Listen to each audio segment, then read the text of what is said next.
Hello दोस्तों, मैं उषा शर्मा आज आपके सामने विद्या शर्मा जी की कहानी लेकर आई हूँ, जिसका नाम है काशी। दोस्तों, यह दुनिया बड़ी अजीबो-गरीब है। कभी कोई किसी का सहारा छीन लेता है, तो कभी कोई किसी का सहारा बन जाता है। ये कहानी है दो ऐसी जिंदगियों की, जिन्हें उनके अपनों ने बेसहारा छोड़ा और वो एक दूसरे का सहारा बन गए। तो आइए कहानी को शुरू करते हैं। काशी नगरी के बाबा विश्वनाथ मंदिर में लोगों का हुजूम संभाले नहीं संभल रहा था। हर कोई बाबा भोलेनाथ की एक झलक पाने को बेताब था। बोलबम और हर हर महादेव के जयकारों से मंदिर का परिसर गुंजायमान हो रहा था। लोकमत है कि एक बार इस मंदिर के दर्शन और गंगा स्नान हो जाए तो मोक्ष की प्राप्ति हो जाती है। शायद यही वजह है कि यहाँ हर समय इतनी भीड़ होती है, क्योंकि हर व्यक्ति इस संसार के आवागमन से मुक्ति पाना चाहता है। पर एक काशी ऐसी भी है जो यहीं रहना चाहती है, यहीं जीना चाहती है। 11 वर्षीय नन्ही काशी बड़ी चंचल और समझदार है। मंदिर की गलियों में और गंगा के किनारे फूल बेचकर अपना भरण पोषण स्वयं करती है। आत्मसम्मान उसमें कूट कूट कर भरा है, जबकि उसे नहीं पता कि उसके माँ बाप कौन है भी या नहीं, और वो जानना भी नहीं चाहती। उसके लिए उसकी अमीना काकी ही सब कुछ है, जिसे बड़े अधिकार से वह अमीना ही कहती थी। अमीना काशी की धर्म माँ है, लेकिन वह खुद को अमीना से भी बड़ी समझती और हमेशा उन्हें दादी अम्मा की तरह हिदायत देती। मंदिर और घाट उसका ठिकाना है। किसी चंचल तितली की तरह वह गली गली फुदकती रहती है। अमीना काकी ने काशी को 11 वर्ष पूर्व अपनाया था। कहते हैं वह एक शाम घाट की तरफ वाली गली से गुजर रही थी, तो एक मासूम के रोने की आवाज आई। अमीना काकी का जी न माना और पास जाकर देखा तो एक बेहद खूबसूरत मासूम नवजात कपड़े में लिपटी कोने में पड़ी रो रही थी, या शायद भगवान से शिकायत कर रही थी।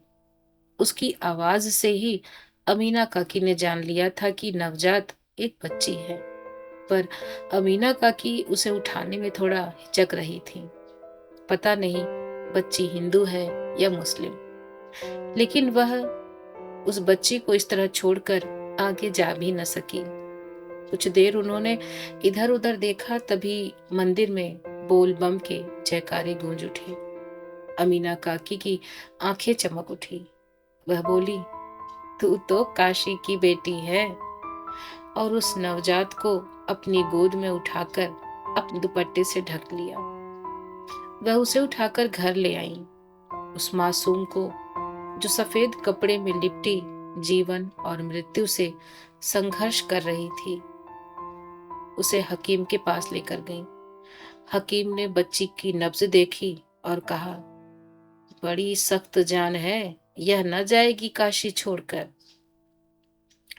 काशी नगरी लोगों में विश्वास और जीवन का संचार करती है। उसी तरह इस नन्ही काशी ने अमीना काकी को भी जीने की वजह दे दी। अब अमीना काकी अपने गुजरे वक्त को भूलकर काशी में ही रम गई थी। वक्त गुजरता रहा और वह मासूम बच्ची काशी भोलेनाथ की नगरी काशी की गलियों और घाटों पर फुदकने लगी। अमीना काकी ने उसे कभी कुछ नहीं छुपाया। जब उन्होंने काशी को बताया कि वह उसे घाट से उठाकर लाई है, तो अपनी कजरारी आंखें मटकाते हुए और एहसान जताते हुए काशी कहती, बाबा का प्रसाद हूँ, किस्मत वालों को मिलती हूँ। तुम किस्मत वाली हो जो तुम्हें मिली।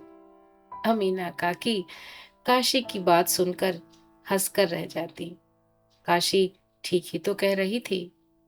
वो किस्मत वाली थी जो उन्हें नन्ही काशी मिली, वरना उनका जाने क्या होता। इकलौते बेटे बहू ने धोखे से उन्हें यहाँ लाकर छोड़ दिया था और जाने कहाँ खो गए। बहुत समय तक वह भूखी प्यासी बदहवासी काशी की इन्हीं गलियों में घूम रही थी और उनकी कातर आंखें अपने बेटे और बहू को ढूंढ रही थी। जब बहुत समय हो गया तब लोगों ने उन्हें समझाया कि तुम्हारे बेटे बहू तुम्हें छोड़ गए हैं। उनके पास ना तो पैसे थे ना घर का पता। आखिर अमीना काकी वापस जाती भी तो कैसे। उन्हें याद आया कि बहू ने यही तो कहा था, ये काशी में ही रहो, बड़ा दान पुण्य होता है। माँ जी, यहाँ इतने लोग दान करते हैं, भूखी नहीं रहोगी। और सच ही तो कहा था। इन गलियों ने ना सिर्फ उसका पेट भरा, उसे प्यार और सहारा भी दिया। और अब यह नन्ही काशी अमीना की जिंदगी का सहारा है। वह अपने दोनों हाथ दुआ के लिए उठाती है और कुछ बुदबुदाती है, शायद अपने अल्लाह का शुक्रिया अदा कर रही थी। नन्ही काशी अमीना काकी बड़े बड़े ध्यान से देख रही थी।